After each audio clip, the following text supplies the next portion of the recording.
भारत के नीरज जिनसे एक्सपेक्टेड था कि बाकी वो बहुत अच्छा करेंगे, उनका रिकॉर्ड भी बहुत बेहतर है, वो बहुत अच्छा है, उन्होंने थ्रो फेंकी है कि होगा तो होगा क्या नीरज चोपड़ा गोल्ड मेडल जीत जाएगा, जो कि फेवरेट है, लग भी रहा है। हम इसके अंदर गोल्ड मेडल जीतेंगे, हम तो इस ख्वाब के साथ आए हुए हैं कि हमने गोल्ड जीतना है, हमने किसी तरीके से जीतना। लेकिन मसला यह कि गोल्ड जीतने के लिए जो सामने सबसे बड़ी दीवार है, कोसोवो जंग में तबाह हो गया, बर्बाद हो गया, उन्होंने भी मेडल लिया है। एक अकेला ये पाकिस्तानी क्यों है जिसका 0 मेडल है? और मेरे से मुहब्बे वतन होने का सर्टिफिकेट छीन रहे हो और सोशल मीडिया पे नीरज चोपड़ा की तस्वीरें तुम लोग शेयर कर रहे हो। बैनुल अक़वामी मीडिया साजिश कर रही है। क्यों भाई, मीडिया हर चीज की जिम्मेदार है।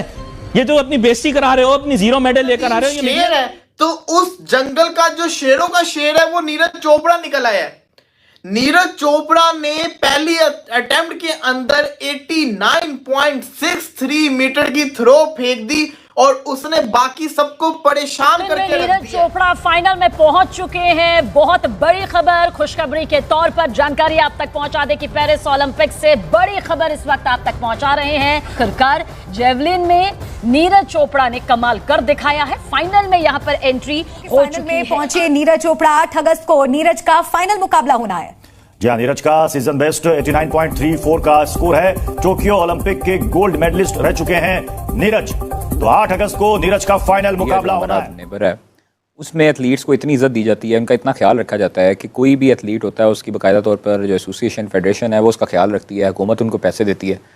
और आप ये देखें कि जो नीरज चोपड़ा हैं, जो जेवलिन थ्रोअर हैं, उनकी तरफ से उनको जो है वो खास तौर पर उनको यूरोप भेजा गया। वंदे मातरम दोस्तों, भारतवर्ष के सभी स्पोर्ट्स के चाहने वालों को और जो खेल के दर्शक हैं उनके लिए खुशखबरी है। नीरज चोपड़ा ने फाइनल में अपनी एंट्री बना ली है। दोस्तों, नीरज चोपड़ा ने 90 मीटर का थ्रो फेंक के एक अपनी आसान सी जो है एक आसान तरीके से अपनी एंट्री फाइनल के कंटेस्टेंट्स में बना ली है। तो दोस्तों, इसके साथ में पाकिस्तान का भी एक जेवलिन थ्रोवर है, उसने भी अपनी एंट्री बना ली है, लेकिन वो इंडिविजुअल 4थे नंबर पे था और पाकिस्तानी सारे उससे आशाएं लगा के बैठे हैं कि वो पाकिस्तान के लिए एक इकलौता गोल्ड मेडल है वो ला सकता है।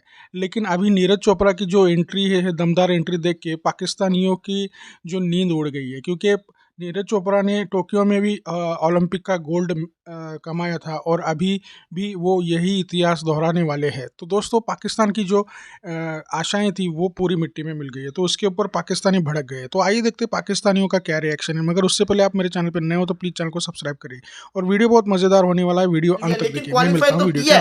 अब 8 अगस्त को मतलब कि परसों है फाइनल, जिसके अंदर फैसला होगा कौन जीतेगा गोल्ड, कौन जीतेगा सिल्वर, कौन जीतेगा ब्रोंज। टेंशन इस चीज की है कि होगा तो होगा क्या नीरज चोपड़ा गोल्ड मेडल जीत जाएगा, जो कि फेवरेट है, लग भी रहा है। क्या पीटर जिसको कहते हैं वो सिल्वर जीत जाएगा? क्या अरशद नदीम ब्रॉन्ज जीत पाएगा?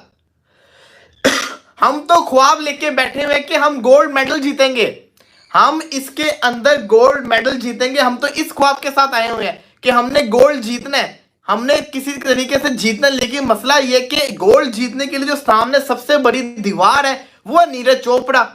अब बंदा देखिए, नीरज चोपड़ा को तो अरशद नदीम का जो साइज है वो नीरज चोपड़ा से अच्छा खासा ज्यादा है। देखने वाला बंदा कहेगा अरशद नदीम ज्यादा लंबी थ्रो फेंक सकता है नीरज चोपड़ा से, लेकिन नीरज चोपड़ा की जो टेक्निक है, नीरज चोपड़ा का जो स्टाइल है, जो उसने वर्किंग अपने आप पे की, मैंने जितने भी गेम्स देखी हैं इतने अरसे से देखता आ रहा हूं। लास्ट टाइम भी जब ओलंपिक्स हुए थे उसके अंदर नीरज चोपड़ा ने बड़ी अच्छी परफॉर्म करके दिखाई थी, अरशद ने भी इंप्रेस किया था। अगले साल में उम्मीद थी कि नेक्स्ट ओलंपिक्स में अच्छी परफॉर्मेंस दिखाएगा। तो अरशद नदीम की अगर मैं बात करूं तो वो तो है ही अच्छा, लेकिन नीरज चोपड़ा को अगर आप देखो कितना, जिसको कहते हैं ना, इंप्रेसिव है कि वो सबसे अच्छी थ्रो वो कर जाता होता है। तो ये चीज बहुत ज्यादा इंपॉर्टेंट मैं समझता हूं है कि नीरज चोपड़ा को हराना बहुत ज्यादा मुश्किल है। अब आप समझ लो कि आप मुकाबला है जेवलिन थ्रो के अंदर, नीरज जो है ना उसके साथ आपका जो मुकाबला है क्रिकेट का, वो विराट कोहली है नीरज चोपड़ा, और आप समझ लो अरशद नदीम का जो मुकाबला है वो समझ लो बाबर आजम समझ लो आप, ये इनका मुकाबला है। तो ये मुकाबला बहुत खतरनाक किस्म का मुकाबला है, ये जीतने के लिए बड़ा कुछ करना पड़ना है। अगर नहीं किया तो जिसको कहते हैं ना लक पता जाना है। जंग में तबाह हो गया, बर्बाद हो गया, उन्होंने भी मेडल लिया है। एक अकेला ये पाकिस्तानी क्यों है जिसका 0 मेडल है? वो मेरे से मोहब्बत वतन होने का सर्टिफिकेट छीन रहे हो और सोशल मीडिया पे नीरज चोपड़ा की तस्वीरें तुम लोग शेयर कर रहे हो। बैनुल-अक़वामी मीडिया साजिश कर रही है। क्यों भाई, मीडिया हर चीज की जिम्मेदार है। ये जो अपनी बेइज्जती करा रहे हो, अपनी जीरो मेडल लेकर आ रहे हो, ये मीडिया कर रही है, बैनुल-अक़वामी साजिश है। बस बस बहुत हो गया। एक चीज मुझे तंग किए जा रही है, मुझे समझ में नहीं आ रहा कि मैं क्या करूं। आज से चंद साल पहले मैंने एक प्रोग्राम किया, उसमें ये बात की कि जिन ममालिक के अंदर खेल का मयार अच्छा होता है, उनकी मईशत, उनकी माशरत और सियासत भी अच्छी होती है। चंद साल पहले की बात।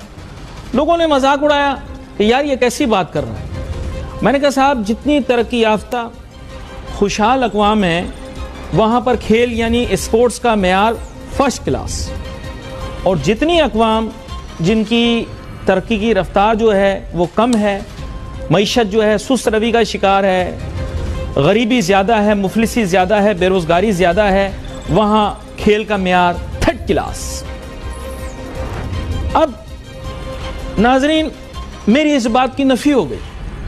उसकी वजह यह है कि दुनिया में, कहना नहीं चाहिए वैसे, लेकिन मैं कह देता हूँ, बेकार थर्ड क्लास गरीब तरीन ममालिक ने भी ओलंपिक्स में मेडल ले लिया, लेकिन पाकिस्तान, जो कि नौजुबिल्ला कहना नहीं चाहिए, हर बात पे कहते हैं हम नेमतों से माला माल हैं, हमारे पास दुनिया का सब कुछ है, नौजुबिल्ला ऐसा कोई नहीं है, कोई शख्स, कोई ज़ात नहीं है सिवाय मेरे रब के जिसके पास सब कुछ हो।